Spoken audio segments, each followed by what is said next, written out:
Hello everyone, today I'm going to do review of the 55-inch TCL 4K QLED TV. So what I have here is the box. Of course, I'll show you the TV and tell you my honest opinions about it.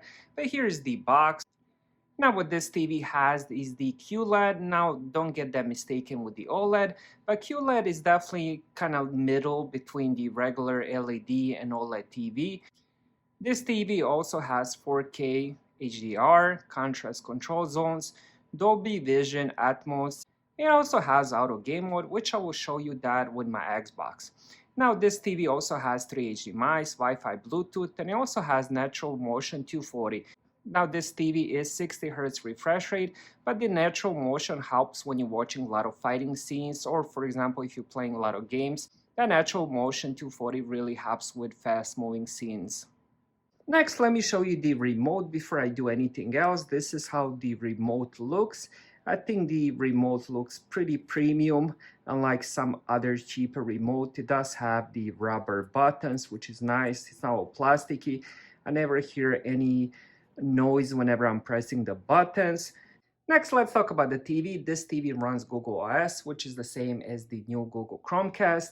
Now, when it comes to the whole menu, here, for example, I do have HBO Max, so it will show me some stuff like I started watching Lord of the Rings and some other TV shows that I tried watching, trying them on and stuff like that. There's also some other stuff they recommend like Yellowstone on Peacock and stuff like that, Showtime, new movies, new TV shows.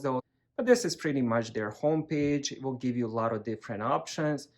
It will give you a lot of different movies and TV shows to watch. Now, if we go to the next section, which will be the live, this is all the live stuff you can watch. Again, if you have Pluto TV or IMBD or something like that, they're gonna show you this section. And here it's gonna be live channels. But then you have the movie section, you have the show sections, and then of course you can get the apps. The whole menu is just very fluid and fast, as you guys can see. So as I said, sometimes it's just not working as it should. All right, next, let me show you the settings. So here we go with the settings. So you have channels and inputs. Here is where you can scan for the channels if you do have the antenna. And here is where you can adjust the input. For example, if I want the TV to start with the HDMI, I can set that here. You can also control other devices. And here is also eARC mode. Then here is where you can adjust the display sound. And here is where you can adjust the audio as well. So right now I have the audio standard as Dolby Atmos. I turn that off because I notice whenever I'm listening to movie, it becomes really, really loud. This TV does have really amazing speakers, so honestly I had to turn it off. I live in a smaller apartment, and honestly I don't want to annoy my neighbors whenever I'm watching a movie or something like that. Now let's go back and let me show you the picture. So right now I have the picture mode set on the low power. You can definitely adjust a lot of the settings. Here is the motion, as I already talked about a little bit earlier in the beginning. You can actually adjust that as well. So here's that motion clarity. It reduces motion blur in fast moving objects. And you can also turn on natural cinema. Again, I have it adjusted the way I like it. And for me, it's very, very low sound, very, very low picture sound. So I like my TV a bit dimmer. Whenever it's high brightness, my eyes start hurting. That's just my preference. Again, you can adjust that any way you want to. And here you have the screen settings, so you can set the aspect ratio and all that. You get the point, and let me show you the rest. So you have the network, then you have the privacy. You can choose what to share, what not to share, usage and diagnostic. You can also turn on location. And here is all the apps. Here's where you can delete apps. And here is if you want to add some Bluetooth accessories. You can even add the keyboard. You can add, for example, headphones and stuff like that. And that's about it when it comes to the settings. So here we go. I wanted to show you how the picture looks, and for me the best way to do that is to turn on my Xbox, show you one of the games in 4K. So we have Apex Legends.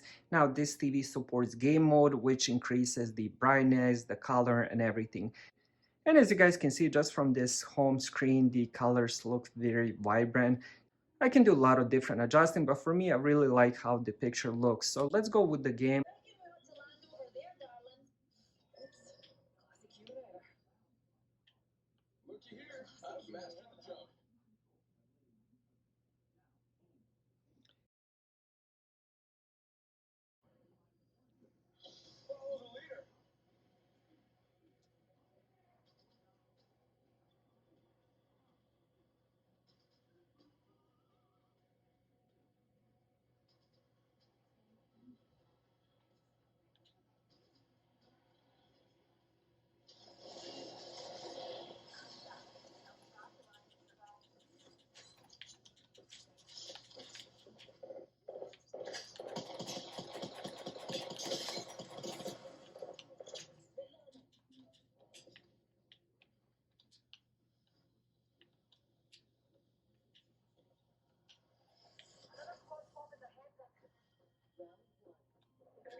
I mean, I'll be honest, that wasn't best shooting, but I'm kind of like standing in front of the TV. It's hard to concentrate.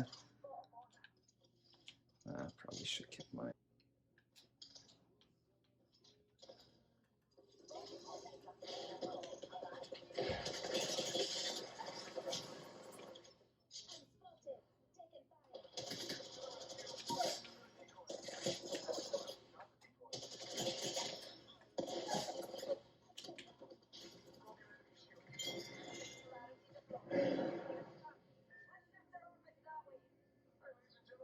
Alright, so that was a bit of gaming. I wanted to show you how the picture looks. In my opinion, this is one of the best 4K TVs I owned. Now, keep in mind, I never owned the OLED TV, which would probably be better than this, but so far this TV has been quite amazing.